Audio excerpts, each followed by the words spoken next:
Vrai, là. Nous les chrétiens on le sait, parce qu'on a déjà rencontré le Seigneur dans une réunion comme celle-ci. Pas plus compliqué que celle-ci. Normal, une réunion, que le Seigneur il est présent, que le Seigneur il te cherche, que le Seigneur il est venu te chercher. Et bien nous c'est pareil. Et là c'est marqué que ce lieu est redoutable. C'est ici la maison de Dieu. C'est ici la porte des cieux. Alors je te promets que ce soir, peut-être que tu es venu à la réunion. Et tu te dis, tiens, je vais à la réunion, voilà, comme tous les autres jours, c'est normal, il pleut dehors, et puis j'ai rien à faire. Tu n'as peut-être pas fait de manger, et puis que tu es venu à la réunion comme ça. Mais tu peux repartir avec Jésus dans ton cœur. Amen. Toujours Genèse 28, au verset 16, juste avant. Il dit, certainement l'Éternel était en ce lieu, et moi je ne le savais pas. Eh bien je te le dis ce soir, le Seigneur il est présent. Et le Seigneur il va te parler à ton cœur. Amen. Simplement, il va falloir que toi, de ton côté, tu dises, Seigneur, il faut que tu répondes à l'appel de Dieu. C'est très simple. Que tu dises comme tu veux, comme le frère, que tu veux lui demander quelque chose de compliqué, ou que tu veux dire, Seigneur, rentre dans mon cœur, fais-en ce que tu en veux, eh bien, je te promets que le Seigneur, il va le faire. Par contre, si tu ne parles pas à Dieu, si tu veux rester de ton côté, et avoir tes pensées au dehors, eh bien, tu vas repartir de cette réunion comme d'habitude. Mais par contre, tu vas pouvoir rencontrer le Seigneur si tu le veux ce soir. Gloire à Dieu. Amen. Il y a un verset qu'on va commencer comme ça. Luc 11 au verset 9. Il dit, moi je vous dis, demandez et l'on vous donnera. Ça veut dire que ce que tu vas demander ce soir, là, le Seigneur il va te le donner. Cherchez, il vous trouverez. Frappez et l'on vous ouvrira, car quiconque demande reçoit, et celui qui cherche il trouve. Et on ouvre à celui qui frappe. Gloire à Dieu. Amen. On va dire, tout ce qui est marqué là, ça veut dire que si tu cherches le Seigneur ce soir, si tu es venu ici en disant, Seigneur, on va voir, je vais faire une expérience, je vais te demander quelque chose, et bien le Seigneur, il va te répondre. Amen. Si tu es venu en essayant de pouvoir trouver quelque chose, en disant, Seigneur, que tu as besoin, et bien je te promets que tu vas le trouver. Tu n'es pas plus qu'un autre. Le Seigneur, il t'aime. Amen. Le Seigneur, il veut te sauver. Amen. Le Seigneur, il veut te donner des bénédictions. Pourquoi? Parce que le Seigneur, il veut en sauver un plus grand nombre. Alors le Seigneur, il veut te sauver. Amen. Il y a un verset qui est marqué comme ça. Cherchez l'Éternel pendant qu'il se trouve. Invoquez-le tandis qu'il est prêt. Ça veut dire qu'il y a un moment donné, ça sera trop tard. Excusez-moi, mais c'est un peu comme ça. Cherchez l'Éternel pendant qu'il se trouve. Invoquez-le tandis qu'il est prêt. Et il y a un verset dans la parole de Dieu, c'est une petite histoire. C'est dans Genèse 6. On la connaît un petit peu tous, c'est l'histoire de Noé. Je prends mon temps, je vais peut-être endurer peut-être encore 10 minutes. L'Éternel vit que la méchanceté des hommes était grande sur la terre, et que toutes les pensées de leur cœur se portaient chaque jour uniquement vers le mal. Quand je lisais ça cet après-midi, et j'ai regardé un petit peu les informations aussi, eh bien, la vie fait peur. Je ne sais pas à vous, qu'est-ce que vous en dites, mais le monde de dehors, ça fait peur. Et puis je vois que tout ce qui est dehors, tout est vers le mal. Alors c'est pour ça que j'ai regardé un petit peu ça. Je me suis dit, le monde n'est pas beau, le monde est vilain, et puis il est de plus en plus vilain. Verset 7, l'Éternel dit, j'exterminerai de la face de la terre l'homme que j'ai créé, jusqu'au bétail, et puis ça veut dire qu'il y a un jour, qu'il a voulu tout détruire. Et c'est marqué comme ça, mais Noé trouva grâce aux yeux de l'Éternel. Gloire à Dieu. Amen. Je vais vous dire une chose, les chrétiens, ils ont trouvé grâce aux yeux de l'Éternel. Amen. Et comme Noé, il a trouvé grâce aux yeux de l'Éternel, Noé, c'était un homme qui marchait avec Dieu. Noé, il avait des fils, il avait une femme, il avait une famille. Et regardez, au verset 11, je vous passe comme ça, la terre était corrompue devant Dieu, la terre était pleine de violence. Dieu regardait la terre et voici, elle était corrompue, sa voix sur la terre. Et alors Dieu dit à Noé, Noé, fais-toi une arche. Noé, on va dire, allez, je vous passe l'histoire. Noé, je vais détruire la terre. Pour être sauvé, il va falloir que tu te fasses une arche. Parce que je vais détruire la terre par un déluge, par l'eau, et puis un arche et un grand bateau. Alors il dit, Noé, fais-toi une arche. Et il dit, il faut que tu rentres toi et toute ta famille dedans. Noé, ce qu'il fait, il exécuta tout ce que l'Éternel lui a dit. C'est ce qu'on fait nous, excusez-moi les gens. Excusez-moi ceux que vous êtes là, que vous ne connaissez pas le Seigneur. Nous, dans notre vie, en ce moment, on est en train de construire notre arche. Amen. Chacun construit son arche, pour sa famille, pour ses amis qui sont autour de nous, pour vous. On est en train de construire pour vous. C'est ce qu'on fait là ce soir, on est en train de prêcher la parole de Dieu. Et bien on construit, on vous dit qu'il faut rentrer dans l'arche. Et puis Noé, lui, on sait qu'il a construit l'arche pendant à peu près 70 à 80 ans, et c'était le prédicateur de la justice, donc il prêchait. Et Noé, ce qu'il faisait, et ce qu'il a fait, tout simplement, il a pris sa petite famille, et puis il a commencé à prendre des planches de bois. Je ne sais pas exactement comment il a fait, mais il a fait exactement comme Dieu lui avait dit. Il a construit un bateau de 150 mètres de long, je l'ai marqué comme ça, 25 mètres de large, 15 mètres d'auteur. Il a dit qu'il ferait une petite fenêtre de 50 cm sur 50 cm. Et Noé, il a fait exactement ce que Dieu lui avait dit. Et puis pendant ces 80 ans, là, 70 ans, pendant qu'il construisait, il y a sûrement des personnes qui sont venues, et puis qui lui ont donné des coups de main. Comme toi, ce soir, tu viens là à la réunion. Imaginez, il est en train de construire un grand bateau comme la salle, là. Tu viens et puis tu regardes comme ça. Ah, quelle beauté! Pourquoi tu fais ça, Noé? Ben, Dieu, il m'a dit qu'il va détruire la terre, et pour être sauvé, il faut rentrer dans l'arche. Ah oui? D'accord, c'est bien. Et là, ils repartent chez eux, et puis ils refont leur petite vie comme d'habitude. Comme tu fais toi. Tu sais c'est quoi la solution d'être sauvé? Tu sais c'est quoi qu'il faut faire pour être sauvé, mais t'en prends pas garde. Excuse-moi, comment ça se fait que tu vois pas ça? La grande arche de Noé, là, tous les gens qui venaient vers lui, ils venaient peut-être y donner des coups de main, et puis après, il restait pas... Moi, ce que j'aurais fait, je m'aurais fait une cabane dans l'arche. Le déluge, il va venir, le seul moyen d'être sauvé, c'est ici. Je vais rester ici. Moi, je sais que le seul moyen d'être sauvé, c'est d'être chrétien. Et bien, je te promets que le seul moyen d'être sauvé, c'est d'appartenir au Seigneur. Il n'y a pas d'autre moyen pour aller au ciel qu'appartenir à Jésus. Et bien, il faut rentrer dans l'arche. Et là, il construit une arche, et il ne donne pas la dimension de la porte. Je vais vous le dire, je vais prêcher sur la porte. Et comme il ne donne pas la dimension de la porte, c'est Dieu lui-même. Il construit son bateau. Je ne vais pas devancer le message vite fait. Et puis la porte est ouverte encore. Et puis là, d'un seul coup, Dieu il dit à Noé, il dit Noé, allez maintenant, rentre dans l'arche, toi et toute ta famille. Noé, il rentre dans l'arche. Et 7 jours après, il a commencé à tomber de l'eau.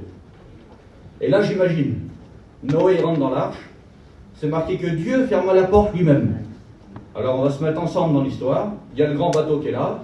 Il y a Noé qui rentre dans l'arche avec toute sa famille. Il y a tous les animaux qui sont dans l'arche. Et là, l'eau commence à tomber. Imaginez, l'eau commence à tomber tout doucement, puis de plus en plus, et de plus en plus, et de plus en plus. Et toutes les personnes qui étaient autour là, c'est vrai ce qu'il avait dit Noé. Noé, il parle à son copain à côté. Tu te rappelles qu'on était vers Noé l'autre jour qui nous a dit que ça allait faire ça? Il faut aller dans l'arche, il faut aller dans le bateau. Imaginez, toutes les personnes des fois qui sont venues vers le bateau là. Noé ou nous, tu nous as dit qu'il fallait rentrer dans le bateau. C'est trop tard, c'est pas moi qui a fermé la porte. C'est trop tard. Excusez-moi, c'est peut-être pas beau l'histoire comment je vous la tourne, mais c'est comme ça. Il y a des personnes qui sont venues vers le bateau, c'est sûr. C'est le seul moyen d'être sauvé. Il faut venir dans le bateau. Gloire à Dieu. Plus de porte, plus de moyen d'être sauvé, on ne peut plus rentrer. C'est pas de ma faute, les garçons. Il fallait rentrer avant. C'est Dieu qui a fermé la porte lui-même. L'eau a monté, le bateau il a flotté. Puis quelques temps après, il s'est posé sur une grande montagne, et puis la vie a commencé à reprendre. Tout doucement.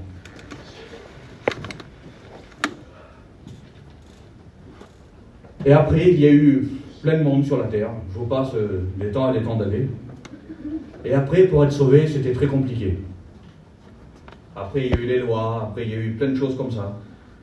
J'ai pris une petite chose très simple pour comprendre qu'est-ce qu'il fallait faire. Il fallait déjà faire les 613 commandements. Il ne fallait pas rien faire.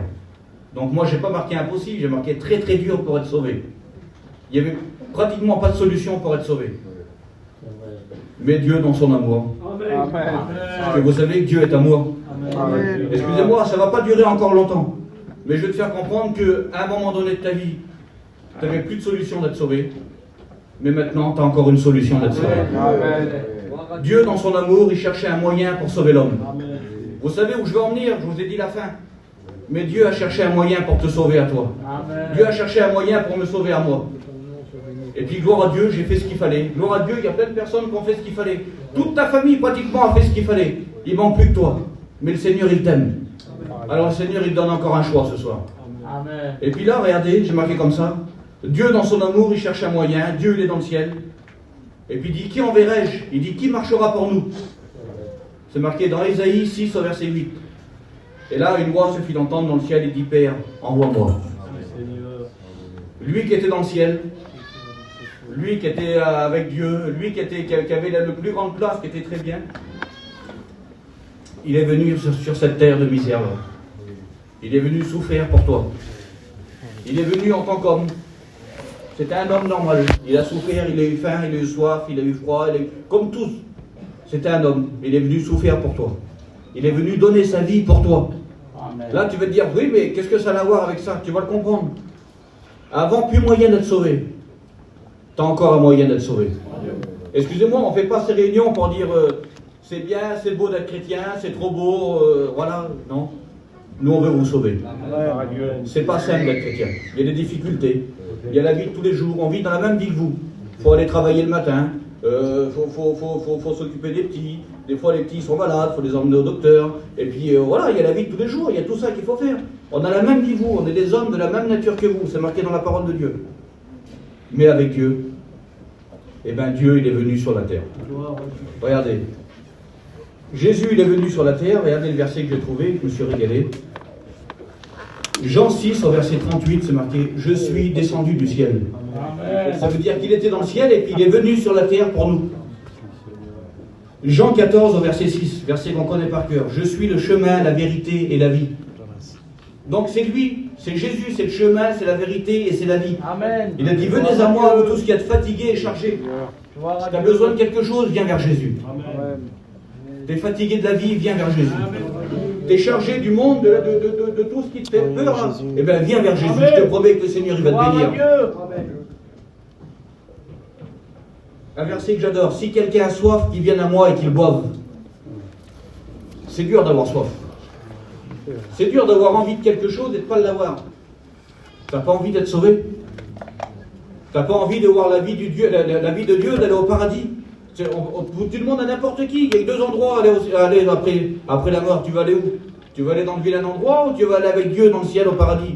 Tout le monde va te dire je vais aller au paradis. Eh bien, tu as simplement besoin d'accepter le Seigneur. Amen. Tu ne veux pas faire plus simple que ça. Il faut accepter Jésus.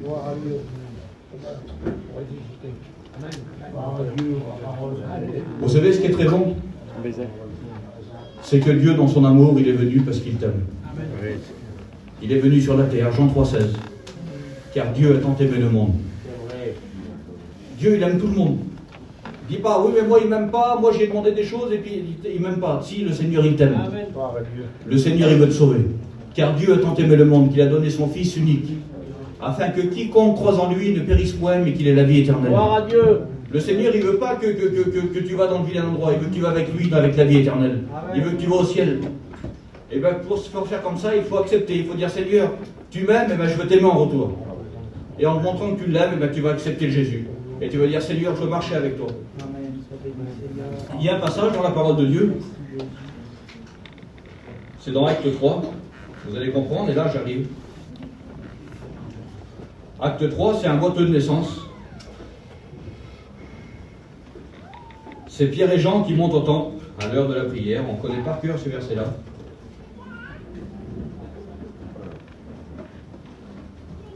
C'était la 9e heure, c'est marqué. Il y avait un homme boiteux de naissance qu'on portait et qu'on plaçait chaque jour à la porte du temple, appelé la Belle, pour qu'il demande l'aumône à ceux qui entraient dans le temple.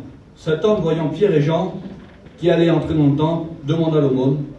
C'est peut-être toi qui viens dans les réunions. J'ai pensé comme ça cet après-midi. Peut-être que tu viens à la réunion depuis le temps et puis que toi tu veux simplement une petite pièce. Tu veux simplement une petite bénédiction. Tu dis, moi je viens là, des fois je demande quelque chose au Seigneur, des fois ça marche. Je suis bien, je viens là, je trouve un petit peu de paix, puis après je repars. Et puis après tu reviens ici, retrouves un petit peu de paix, puis après tu repars. C'est peut-être ça toi, tu es peut-être là, tu es peut-être à la porte du temple. Et tu vois des fois quelques petites bénédictions, puis que tu n'es pas loin, mais tu n'as pas ce qu'il faut. Et bien là, Pierre et Jean, vous savez ce qu'il dit? Il dit, nous n'avons ni argent ni or, mais dis ce que j'ai, au nom de Jésus, je te le donne. Amen. Et bien nous, c'est ce qu'on veut faire. Au nom de Jésus, on va vous donner la vraie vie. Gloire à Dieu. On va vous donner la joie, on va vous donner le bonheur, on va vous donner Jésus. Il n'y a pas plus simple, c'est pas nous qui donnons ça, c'est Jésus. Donc nous, on vous apporte Jésus. Amen. À toi de te servir.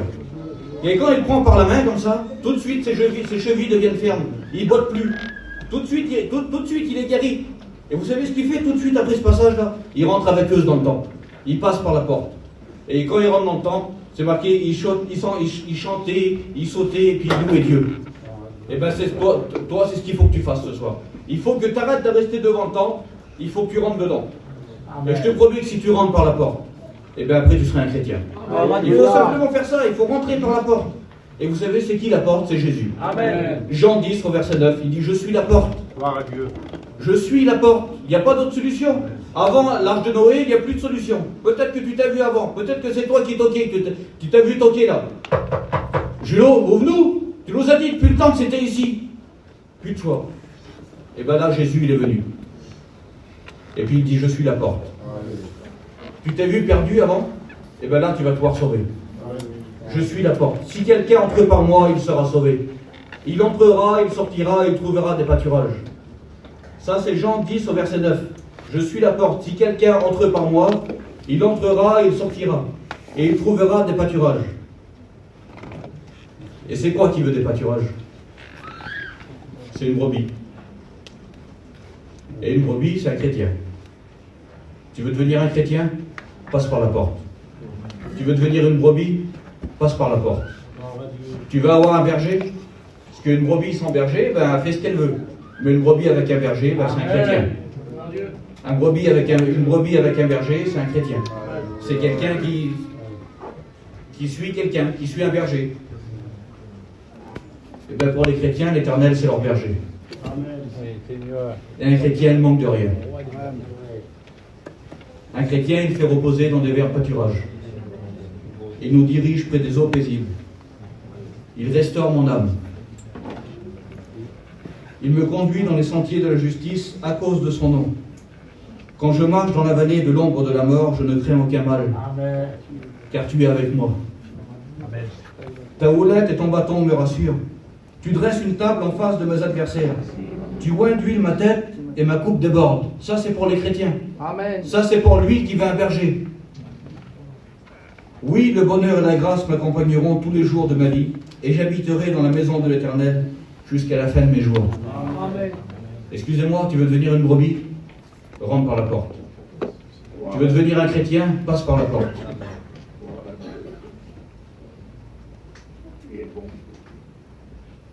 Psaume 78 au verset 23. Il ouvrit les portes des cieux. Eh bien, le Seigneur, il veut faire ça ce soir pour toi. Il veut ouvrir les portes des cieux pour toi. Gloire à Dieu. Et la porte, elle est ici ce soir. Je te l'ai dit au début. C'est ici la maison de Dieu. C'est ici la porte des cieux. Gloire à Dieu. Apocalypse 3, verset 8.